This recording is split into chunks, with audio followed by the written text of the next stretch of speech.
four corners for the vision for 2009. So as a point of review, when we talk about the four corners vision for New Direction Ministries Church for 2009, what are the four corners to the vision? Increased spiritual strength. I like the fact that that one came first. All right. Increased spiritual strength. What else? Intentional church. Intentional growth. What else? Outreach. Stewardship. Intentional outreach. What else? Stewardship. And financial increase and good stewardship from the area of finances. Tonight I will talk about increased spiritual strength. The men and I had a good conversation in the Men of Valor meeting tonight, and we're dealing with the area of fasting, which really, shall I say, couples with our increase of spiritual strength. I want to talk about all for one and one for all in this increased spiritual strength. As part of the vision, if in fact, and I believe God, if in fact this church is going to rise to meet the challenges of the 21st century, the very first ingredient that must be strengthened in this ministry is spiritual strength. Amen. Both individually and corporately. That means we as individuals must take upon ourselves a new desire to be all that we can be, to be the best that we can be as relates to our spiritual strength and being in tune with God. If the church as a group is going to be an impactful church in Yuma, Arizona, we must corporately be a church that impacts the community at large. And that only happens when we become spiritually invigorated, strengthened, rejuvenated, energized. We must take on the attitude that God is going to give us the mountain if we submit to Him, if we recognize that He is God, and if we do the things that foster spiritual strength.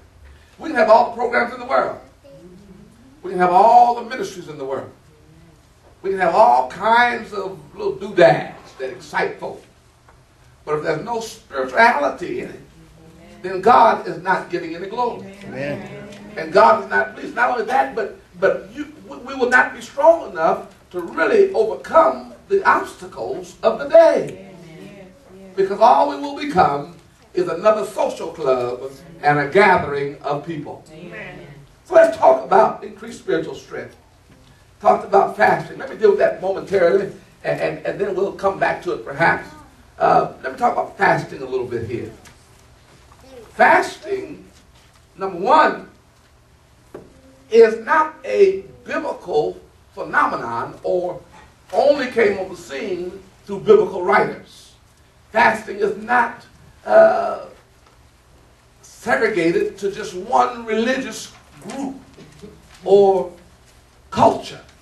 But fasting has been around for centuries upon centuries, long before Christ. Christ was not the institutor of fasting when He fasted 40 days in the wilderness. That's not when fasting became popular. Matter of fact, the Israelites and the Hebrews and others fasted. If you find 2 Samuel 12:16, you don't have to go to that now, but 2 Samuel talks about fasting even during that time, during the periods of the kings, they were fasting. In Ezra's day, they were fasting.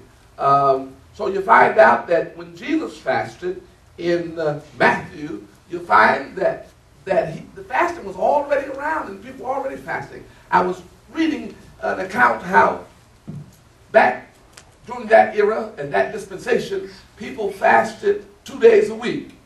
Does that sound familiar to anybody? Yes.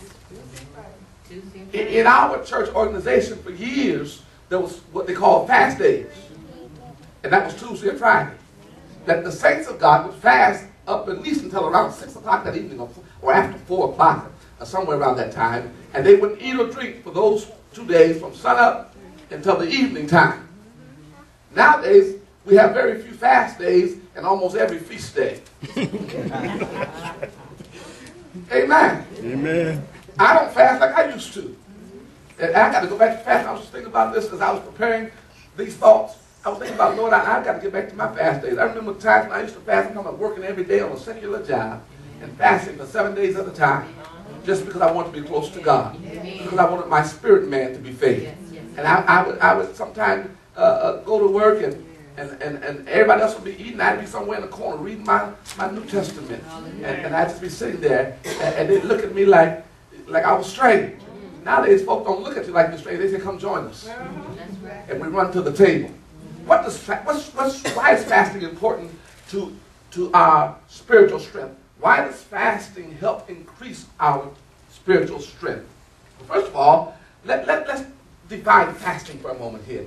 Fasting is a voluntary act, self-denial, abstaining or refraining from intake of food or water, or food and water. Fasting also is the abstaining or refraining from anything that we do personally on a daily basis. You can fast from the TV. God knows some of us need to fast from the TV. You can fast from your favorite stories.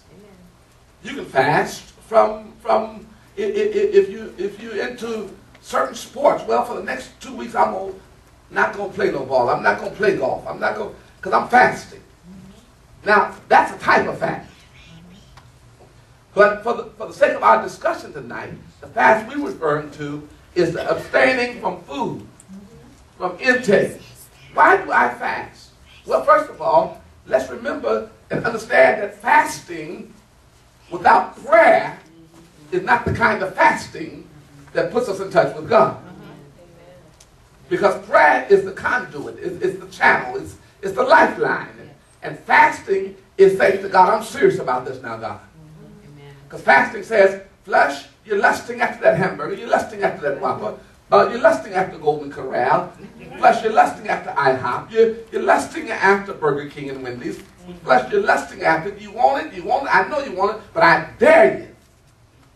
I'm going to hold you back because I need to hear something from God. Amen. So fasting says that I'm denying myself, I'm denying my flesh. If there's no prayer coupled with fasting, all you're doing is going on a hunger strike.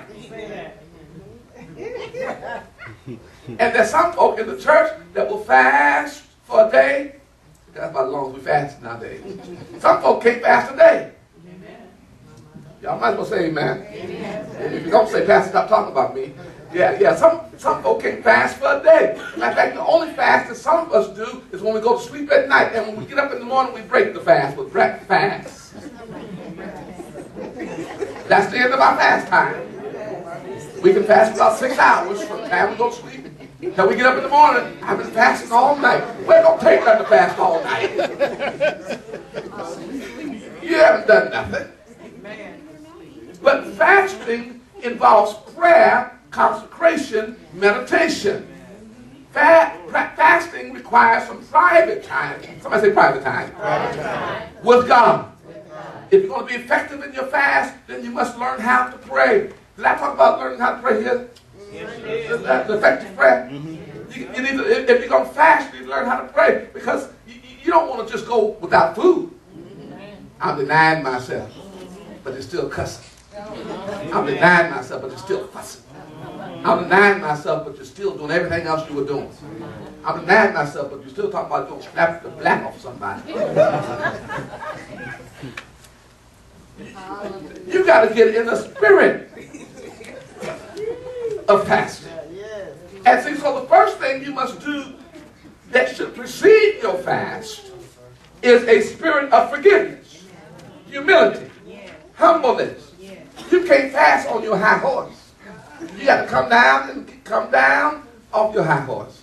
And it's important, matter of fact, if you find Matthew the 6th chapter, and this all leads to spiritual strength. Somebody say spiritual strength. Spiritual strength. New D, we want to be a strong church spiritually. Amen. You may get upset with my preaching sometimes. You may say, Pastor, I've never heard